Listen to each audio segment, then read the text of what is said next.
What resistance methods were used in decolonization movements? Imagine a world where countries are fighting to break free from colonial chains that have held them for decades. The way they fought back was as varied as the nations themselves. Some chose peaceful ways, while others took up arms. After World War II, European powers weakened, giving colonies a chance to push for independence.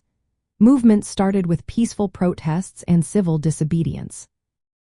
Think of Mahatma Gandhi leading the Salt March in India, where thousands walked to make salt from the sea, challenging British laws without violence. Boycotts and strikes also played big roles, hitting colonial economies where it hurt. In Ghana, peaceful protests and negotiations helped gain independence from Britain. National pride and shared culture became powerful tools. Leaders and thinkers spread ideas of self-rule and freedom. Movements like Pan-Africanism and Pan-Asianism united people across different colonies, creating a sense of common purpose. When peaceful methods didn't work or were suppressed, some groups turned to armed resistance. Guerrilla warfare became common, with small groups attacking colonial forces in hit-and-run tactics.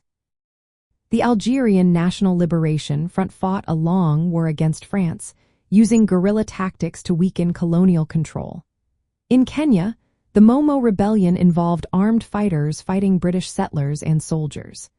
These conflicts often lasted years and drew international attention, showing the world the strength of these struggles. Global politics also played a part. Colonized nations used international organizations like the United Nations to ask for support. They argued for self-determination, the right to choose their own governments.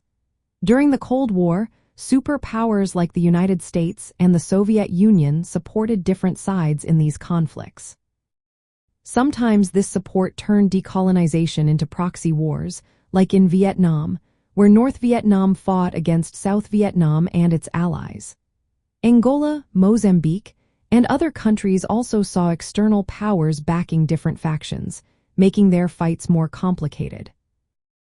In the end, decolonization was a mix of peaceful protests, political negotiations, armed resistance, and international diplomacy.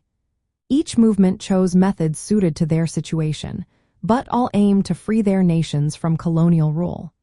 These efforts changed the world map and created new independent countries, shaping the post-war world we know today.